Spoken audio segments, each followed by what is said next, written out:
దేశంలో ఎన్నికల కమిషన్ చేస్తున్నటువంటి తీరు, ఎన్నికల కమిషన్ తీసుకున్నటువంటి నిర్ణయాలు రాజకీయ పార్టీలకి కోపం తెప్పిస్తున్నాయి. రాజకీయ పార్టీలకు సంబంధించిన వ్యవహారాలపైన లేదంటే రాజకీయం చేసేటువంటి లీడర్లకు కూడా ఎన్నికల కమిషన్ తీసుకొస్తున్నటువంటి కొత్త నిబంధనలు కూడా చిరాకు తెప్పిస్తున్నట్టు తెలుస్తుంది. అయితే ఎన్నికల కమిషన్ ఒక కొత్త నిర్ణయాన్ని తీసుకొచ్చింది. ఇప్పుడు అదేంటంటే 1961 చట్టం ప్రకారం ఏదైతే అక్కడ ఓటర్లకు సంబంధించి కావచ్చు, ఓట్ల కౌంటింగ్కి సంబంధించి కావచ్చు, రికార్డ్ చేసినటువంటి సీసీటీవీలో రికార్డ్ చేసినటువంటి దృశ్యాలకు సంబంధించి వాటిని తొలగించాలని చెప్పేసి కూడా ఒక నిర్ణయం తీసుకుంది. అయితే ఈ నిర్ణయం పైన కాంగ్రెస్ పార్టీ పోరాటం చేస్తూ ఉంది. ఏదైతే ఎన్నికల కమిషన్ తీసుకున్నటువంటి ఈ నిర్ణయం ఉందో అది సరైనది కాదు అంటూ కూడా కాంగ్రెస్ పార్టీకి చెందినటువంటి నేత జయరాం రమేష్ కోర్టుకు వెళ్లారు.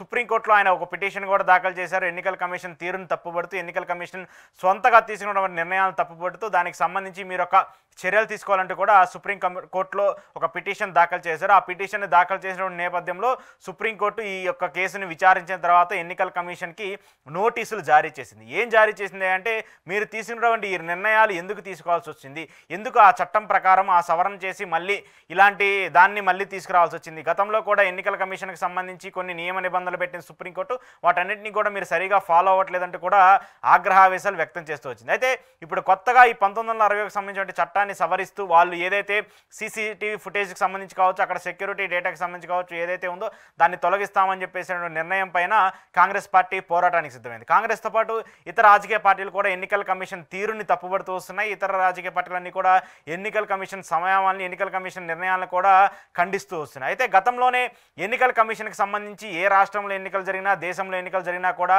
వాళ్ళ తీరు పైన, ముఖ్యంగా ఈవీఎంలకు సంబంధించిన అంశం పైన కూడా తప్పుపడుతూ వస్తున్నాయి. ఓడిపోయినటువంటి ప్రతి పార్టీ కూడా ఎన్నికల కమిషన్ మీద, ఈవీఎంల మీద కూడా ఆరోపణలు చేస్తూ వస్తున్నాయి.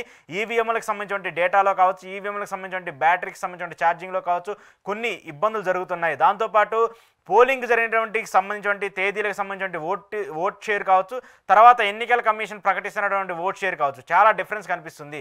ఎందుకు ఇంత డిఫరెన్స్ని ఎన్నికల కమిషన్ ప్రకటిస్తుందంటూ కూడా చెప్తూ వస్తున్నారు. ఇంకా అంతకుమించి కొన్ని రాష్ట్రాల్లో పోలైనటువంటి ఓట్ల కంటే లెక్కించినటువంటి ఓట్లు ఎక్కువగా ఉన్నాయంటూ కూడా చాలామంది రాజకీయ నేతలందరూ కూడా విత్ ఆధారాలతో, రికార్డుతో డేటానంతా కూడా బయట పెడుతూ ఉన్నారు. వాటన్నిటి మీద కూడా చాలాసార్లు విమర్శలు వచ్చాయి. ఎన్నికల కమిషన్ మాత్రము ఒకటే మాట, ఒకటే ధోరణిలో అలాంటిది ఎక్కడా చేయదు, ఈవీఎంలు ఎవరు హ్యాక్ చేయలేరు, ఈవీఎంలు హ్యాక్ చేసేటువంటి టెక్నాలజీ ఇంకా రాలేదంటూ కూడా ఎన్నికల కమిషన్ చెప్తుంది. ఇక మరోవైపు ఏపీకి సంబంధించిన గతంలో ఎన్నికలు జరిగినప్పుడు ఏపీకి సంబంధించిన అంశంలో కూడా చాలామంది ఈవీఎంలకు సంబంధించిన అంశం మీద మాట్లాడుతూ ఉన్నారు. ఈవీఎంలు ట్యాంపరింగ్కి సంబంధించి, ఈవీఎంలు హ్యాకింగ్ జరిగాయని చెప్పేసి కూడా కొంతమంది ఆరోపణలు చేస్తున్నారు. దాంతోపాటు కొన్ని నియోజకవర్గాలకు సంబంధించి రీవెరిఫికేషన్ చేయాలంటూ కూడా చెప్పినటువంటి నేపథ్యంలో దానికి కూడా ఎక్కడా కూడా ఎన్నికల కమిషను సుప్రీంకోర్టు నియమావళిని, సుప్రీంకోర్టుకు సంబంధించిన నిబంధనలను ఎక్కడా పాటించకుండా తమ సొంత నియమావళికి సంబంధించి, తమ సొంత నిర్ణయాలకు సంబంధించి చేస్తూ వచ్చింది. వాటి మీద కూడా విమర్శలు జరుగుతూ వచ్చాయి. సో ఎన్నికల కమిషన్ మీద ఈ రేంజ్లో విమర్శలు జరుగుతున్నప్పుడు, ఎన్నికల కమిషన్ మీద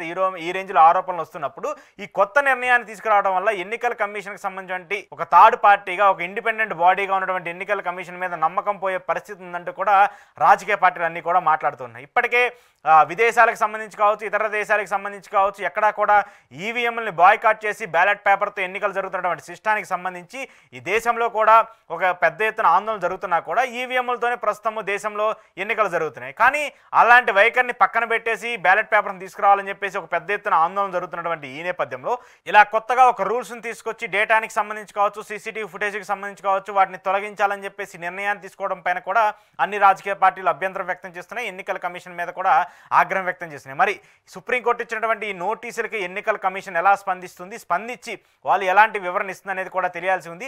ఏది ఏమైనప్పటికీ దేశ రాజకీయాలకు సంబంధించి కావచ్చు, ఎలక్షన్స్కి సంబంధించి కావచ్చు, ఏమి చేయాలన్నా ఎన్నికల కమిషన్ తీరు మీద ఇప్పుడు సర్వత్రా అన్ని రాజకీయ పార్టీలు విమర్శలు చేస్తూ వస్తున్నాయి. గెలిచిన రాజకీయ పార్టీలు మినహాయిస్తే మిగతా అన్ని రాజకీయ పార్టీలు కూడా అనుమానాలు వ్యక్తం చేస్తున్నాయి ఈవీఎంల పైన, ఎన్నికల కమిషన్ పైన. దాంతోపాటు ఉత్తరప్రదేశ్ లాంటికి సంబంధించిన రాష్ట్రంలో కూడా గతంలో పార్లమెంట్ ఎన్నికలు జరిగినప్పుడు కూడా అఖిలేష్ యాదవ్ కొన్ని కీలక వ్యాఖ్యలు చేశారు.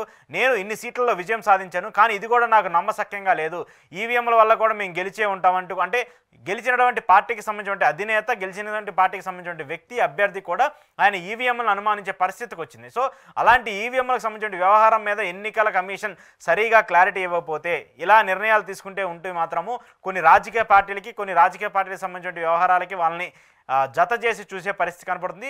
ఇతర రాజకీయ పార్టీలు కూడా వాళ్ళ మీద నమ్మకం కోల్పోయే పరిస్థితి కనపడుతుంది. కాబట్టి ఎన్నికల కమిషన్ ఈ తీరుకు సంబంధించి, కొత్తగా తీసుకొచ్చినటువంటి ఈ సవరణకు సంబంధించి సుప్రీంకోర్టుకి ఒక క్లారిటీ ఇవ్వాలి. దాంతోపాటు రాజకీయ పార్టీలకు కూడా ఒక క్లారిటీ ఇవ్వాల్సిన అవసరం ఎంతైనా ఉంది.